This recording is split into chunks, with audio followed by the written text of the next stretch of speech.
शहर की घूंघट वाली बहू। सुमन शादी करके नई नई अपने ससुराल में आती है। वो एक शहरी लड़की थी, लेकिन सरकारी नौकरी वाला लड़का मिलने की वजह से उसके घर वालों ने उसकी शादी गांव में कर दी थी।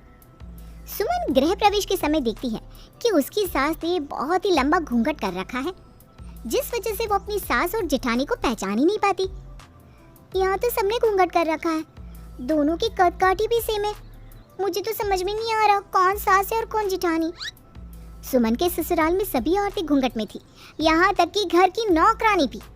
अब सारी रस्में हो जाती हैं, घूंघट किए सुमन भी अंदर आती है। अगले दिन वो अपनी पहली रसोई की रस्म करने के लिए रसोई में जाती है, तो देखती है कि वहाँ उसकी जेठानी लंबा घूंघट करके ससुराल वालों के लिए नाश्ता बना रही है। जेठानी जी, ये आप क्या कर रही हैं? इतने बड़े घूंघट में आपको कुछ भी सही से नजर आ रहा है क्या? वैसे भी नई दुल्हन तो मैं हूँ, फिर आपने घूंघट क्यों किया हुआ है? मैंने घूंघट किया है और तुम भी करो, क्योंकि घूंघट इस घर का रिवाज है। यहाँ पर सारी औरतें घूंघट करती हैं। इस घर की औरतें बिना घूंघट के नहीं रहती। हाँ, ये बोलकर कोमल सुमन का भी एक लंबा सा घूंघट निकाल देती है, जिसके थोड़ी देर बाद वहाँ पर उन दोनों की सास रेवा घूंघट में आती है। अपनी सास को भी घूंघट में देखकर सुमन मन ही मन कहती है, मेरे मायके वालों ने तो बेकार में सरकारी नौकरी वाले लड़के के चक्कर में आकर मुझे ऐसे पुरानी सोच वाले घर में फेंक दिया। पर अब मैं कर भी क्या सकती हूँ? अब शादी की है तो झेलना तो पड़ेगा ही। इतना सोचकर सुमन कामों में व्यस्त हो जाती है, जिसके बाद वो ऐसे ही अपनी जिंदगी से समझौता कर लेती है। सुमन के ससुराल में बहुत सारी पाबंदियां थी। ससुराल की औरतें बिना अपने पति के कहीं भी बाहर नहीं जा सकती थी और ना ही कभी किसी अनजान को अपना चेहरा दिखा सकती थी। इसलिए ना चाहते हुए भी वो ज्यादातर समय घूंघट में ही घुमा करती। दिन बीतते हैं और एक दिन रेवा सुमन और कोमल से कहती है, सुनो बहुओं, तुम्हारे ससुर जी के फूफा जी आ रहे हैं। तुम जानती हो कोमल, वो कितने ज्यादा सख्त मिजाज के आदमी है। उनको किसी भी चीज में कोई कमी नहीं होनी चाहिए, वरना तुम्हारे ससुर जी मुझे सुनाएंगे और मैं तुम दोनों को। नहीं माँ जी, अब चिंता मत करिए, हमारी तरफ से आपको कोई भी शिकायत का मौका नहीं मिलेगा और मैं सुमन को भी अच्छी से समझा दूंगी। और हाँ, याद रखना, तुम दोनों के चेहरों से बिल्कुल भी घूंघट सरकना नहीं चाहिए, वरना मैं तुम दोनों को तुम्हारे मायके सरका दूंगी। रेवा इतना बोलकर वहां से चली जाती है और उसी दिन शाम को रेवा के पति सुंदर के फूफा जी आते हैं। और फूफा जी जब उसकी बहुओं के हाथ का चाय नाश्ता करते हैं तो दोनों बहुओं की तारीफ करते हुए कहते हैं, वाह वाह बहुओं, क्या नाश्ता बनाया तुमने। तुम दोनों ने तो मेरा दिल ही खुश कर दिया। बस रेवा बहुएं तो तुम बहुत सुंदर लाई हो। ये फूफा जी कितना मजाक करते हैं। दोनों ने एक हाथ का घूंघट निकाला हुआ है और ये कह रहे हैं कि हमारी सासू माँ सुंदर बहू लाई हैं। इन्होंने कभी बहुओं का चेहरा भी देखा नहीं है और तारीफ तो ऐसे कर रहे हैं जाने हमें बहुत अच्छे से जानते हो। फूफा जी ये बोलकर एक लंबी सी डकार मारते हैं और अपने कमरे में आराम करने चले जाते हैं। जब से फूफा जी आए थे तब से सुमन और कोमल का जीना और भी ज्यादा मुश्किल हो गया था, क्योंकि सुमन और कोमल कभी भी अकेले में जब एक दूसरे के साथ होती तो अपने चेहरे से घूंघट हटा भी लेती, लेकिन जब से फूफा जी आए थे तब से तो उन्हें हर वक्त घूंघट में रहना पड़ता था। दीदी, ये फूफा जी कब जाएंगे? पता नहीं सुमन, इन्होंने तो मेरी जान ले रखी है।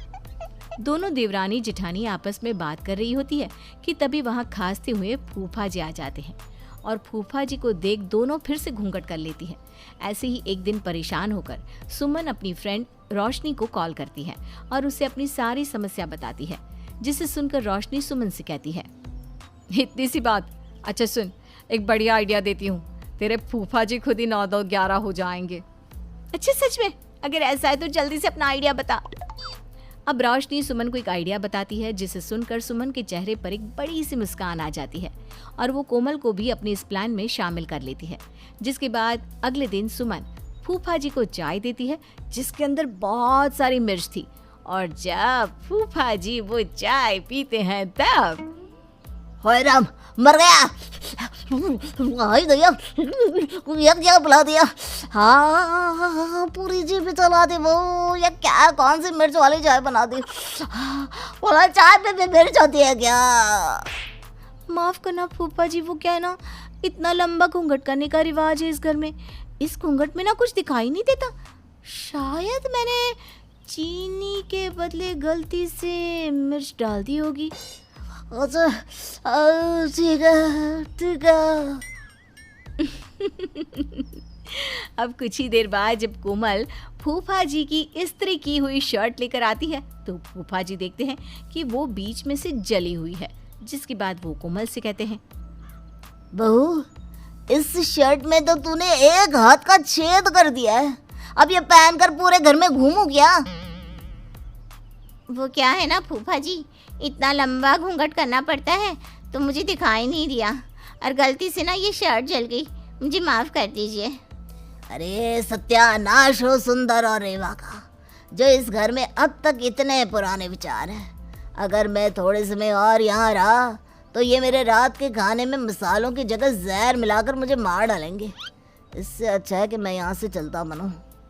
फूफा जी ये बोलकर उसी समय अपना सामान पैक करते हैं और वहाँ से चले जाते हैं। ये सब होते देखकर कोमल और सुमन को चैन मिलता है, क्योंकि आखिर वो अपने प्लान में कामयाब जो हो गई थी। जिसके बाद सुमन और कोमल दोनों कोमल के कमरे में बैठे होते हैं और अपने चेहरे से अपने घूंघट को हटा लेते हैं।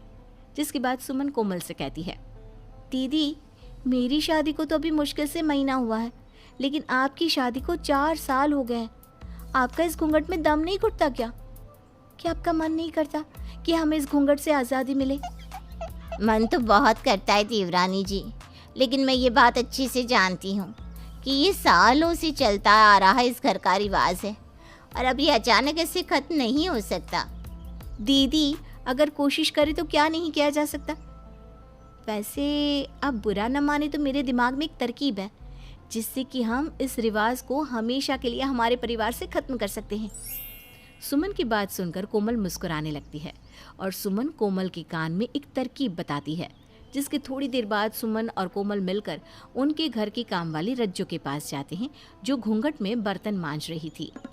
रज्जो, आज मेरी और सुमन की तबीयत थोड़ी खराब है, तो तू आज झाड़ू पोछी के साथ साथ सुबह का नाश्ता भी बना देना, हम लोगों को भी थोड़ा आराम मिल जाएगा। तू तो जानती है ना कि सुमन अभी नई नई आई है, तो उसका हाथ ज़रा खाना बनाने में तंग है और मेरी ना आज थोड़ी तबीयत ख़राब है। ठीक है दीदी, मैं खाना बना देगी, लेकिन बस आज।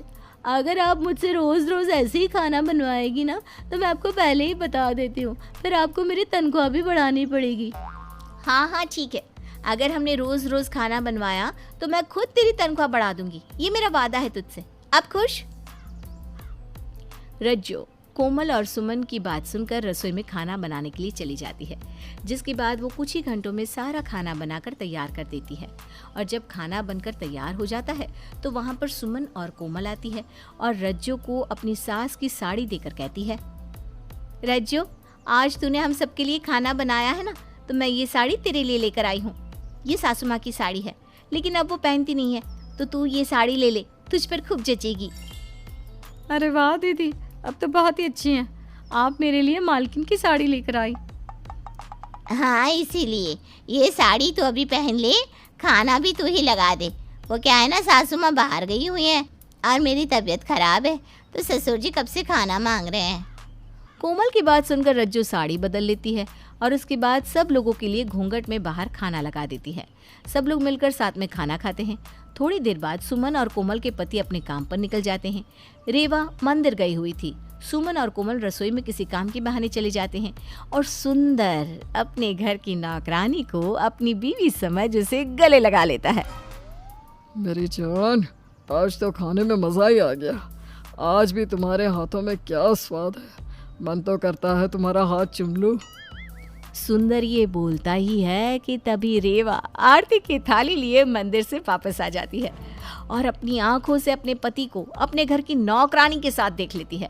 ये सब देखकर उसके हाथों से थाली छूट जाती है, जिसके बाद वो अपने चेहरे से घूंघट हटाकर सुंदर के पास आती है और सुंदर को खूब खरी खोटी सुनाती है। अरे क्या फायदा ऐसा घूंघट का, जिसमें तुम घूंघट में अपनी बीवी को ही नहीं पहचान सकते। कान खोल कर सुन लो मेरी बात, आज के बाद इस घर में कोई घूंघट का रिवाज नहीं होगा। आई समझ में बात। सुंदर लाख सफाई देता है, पर रेवा उसकी एक नहीं सुनती और अपना फैसला सुना देती है।